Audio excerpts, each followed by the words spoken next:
let's head on out to the Make It Right Call. Kyle Wright hotline. Scott Petrak's got a 9 o'clock tee time here, so we got to get him in and get him out. Scott, thanks so much for joining us, and hope you hit him long and straight today. I appreciate it, Daryl. Well, we do what we can do. All right, let's get your overall thoughts. Ran down the numbers there for Andrew Berry over the weekend. Very busy weekend for us out in Berea. Same thing with Berry in his front office. Just your overall thoughts of what Berry was able to do over the 3 days. Yeah, it felt really solid to me, Daryl. You know, everybody in the world knew that offensive line, particularly left tackle, and receiver were the two biggest needs, and they addressed those with Fano and then the two receivers back-to-back at 24 and 39. And, you know, it's easy to say, oh, they addressed the need. But I think they did it with quality players. I really do. And I think the draft set up well for them. Number one, that there were good tackles, right? There were plenty of them. I think 7 went in the first round. And there were a lot of good receivers. And then it also was good for them the way it fell, right? Denzel Boston makes it to 39. So even if you were mad, you know, I know some fans thought they should have taken Boston over Concepcion at 24, they get him at 39. And then, and I had him taking Emmanuel McNeil-Warren in the first round in my mock draft. Plenty of people did, and they wind up getting him at 58. So he was able to move around the board like he normally does, right? This was more than normal. He did 6 trades. His previous high had been 3. But I just thought they did a really solid job attacking needs, adding a couple of picks in 2027, which people get so excited about, including Andrew Berry and his staff. So I don't think there's a whole lot to complain about, Daryl. Scott, I did want to ask you about the Talon Green selection because obviously this is a quarterback town. We're starved for it. This isn't a guy that's really going to threaten that Watson versus Sanders competition, though, is it?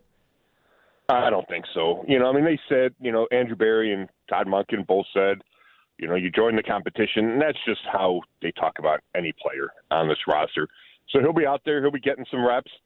He won't be getting a ton of reps. I don't think there's a plan to get him up to speed quickly to be the guy.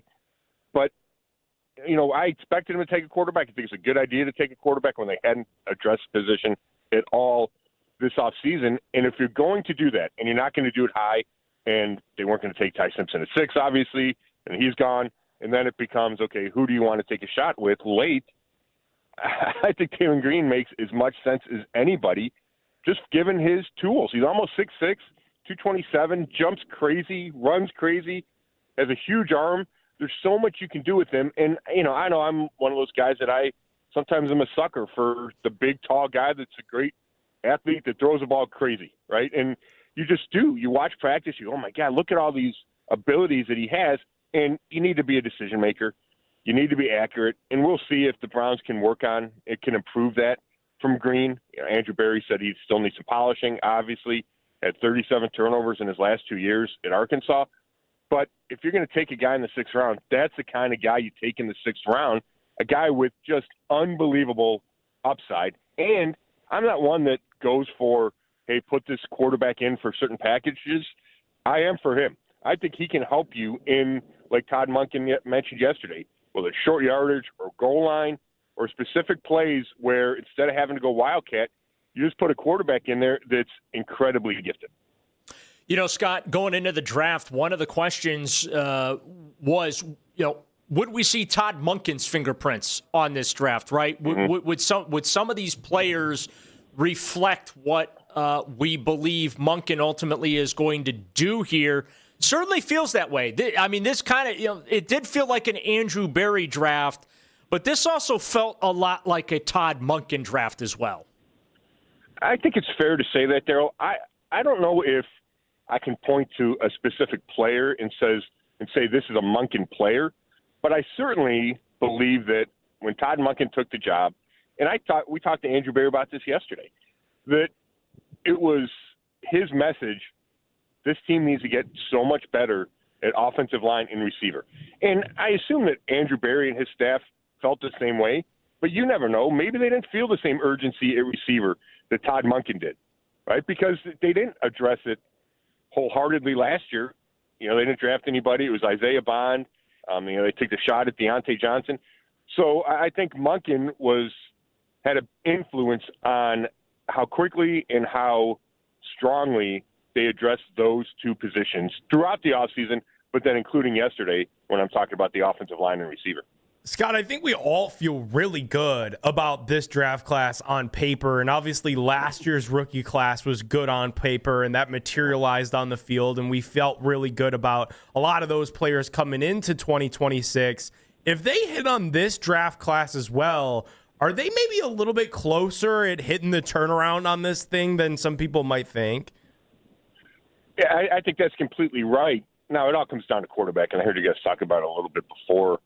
That, you can look at this roster, and it's hard to find a ton of needs right now, assuming these guys work out. Right? Concepcion and Boston, Fano, like all of them step into their starting jobs and play really well.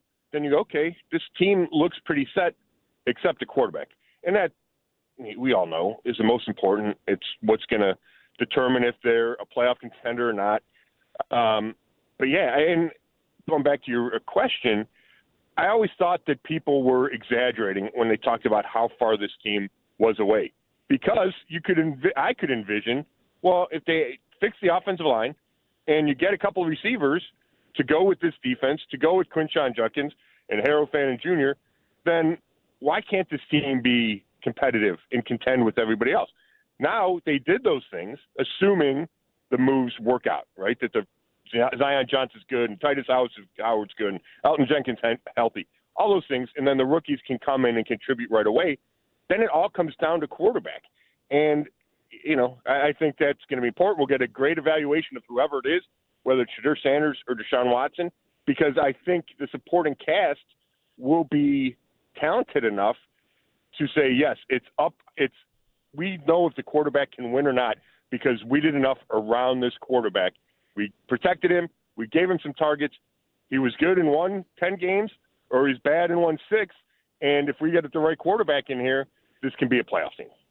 Scott, we always have to expect the unexpected when it comes to the Browns in the draft. Not so much this year. No left turns. I was convinced going into this thing there'd be a left turn somewhere where we just go, whoa, didn't see that coming. Didn't happen, didn't materialize. Let me ask you this.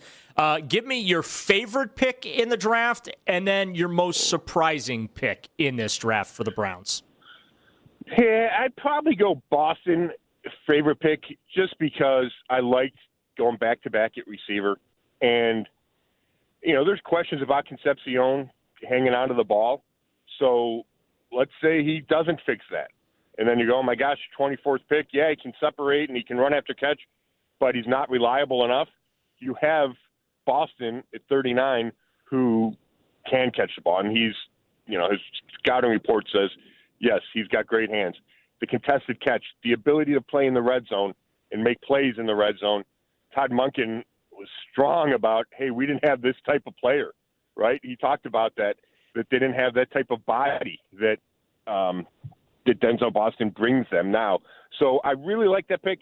And as far as surprise pick, I don't know. I think the 2 tight ends on day 3, just because Andrew Berry talked on Friday that they were trying to get Todd Monken, a big, strong blocking tight end, and there was a run out of him in the 3rd round. They thought they could wait to the 5th, so they didn't get one. And the 2 guys they drafted yesterday aren't necessarily big, strong blocking tight ends. So the fact that they still took 2 when Andrew Berry said that surprised me a bit. On that note, Scott, when they bailed out of 70 overall on day 2 Friday night, it was because I think it was because Oscar Delp, the tight end out of Georgia that Monken coached, went 69 overall to the Saints. Is that kind of how you read that? And then there were some fans that read, into the fact that Drew Aller went to the Steelers literally 2 picks after that. Yeah, the Delp could be. It really could be. But, again, if he thought they were going to wait until the 5th round, I don't know if they wanted to, quote-unquote, reach for a tight end in the 3rd round there. There's so many scenarios that go into play when you trade up or trade down. And I do think sometimes it's as simple as this guy wasn't there. We got to get out of this spot, right? We don't want anybody right here. So it could be, but I'm not, willing to say 100% that that's why. And Aller's interesting. You heard that they liked him leading into the draft. I think it would have been a really tough spot for that kid to come in here. We've seen it before with a young quarterback from here. It's just a hard spot to be in. So I think it's better off for him that, maybe I don't know if he would agree with this or not, but I tend to think it's better off for him not to be here, just given the fact that everybody would be asking when he's going to play the second he got here. And I feel like he's a quarterback that needs time to develop. Yeah, but Scott, we're going to ask that, right? I mean, I'm not, but that question's that question's getting asked, right? You mean about Talon? Yeah. Yeah, for sure. I mean, that's just how it works, right? But, he does feel like, and I haven't watched a ton of film on Talon Green. I really haven't, and that's one of my projects for the next couple of days. But he feels like a developmental guy, right? I mean, Yep. I don't think they're being shy about that. So I would expect that to take at least some of the pressure off the questions and fans especially pushing for, all right, let's see this guy in the lineup right away. Real quick before I let you go, Scott, are you grade the draft guy, or do you get annoyed when you open up your browser on a Sunday morning and you see all the draft grades being spit out there? Yeah, I think it's – I don't know if this is the right word. I think it's a little silly, right? There's no way to tell. But I'll also tell you this. I got about 5 texts yesterday asking me to grade the draft. So I know that that's a reality. So I'm not going to push back against it too hard. You know what? That's an A-plus answer right there from you, Scott. Thanks, D-Ryan. You betcha. Thanks so much for joining us. Good luck out there on the greens today. Thank you, Scott. Appreciate it. All right. All right, see you, fellas. Stay out of the water, stay off the sand. That's the only advice I can give. That's Scott Petrak, Illiterate Chronicle, Telegram, BrownZone.com on the Make It Right Call. Call right hotline.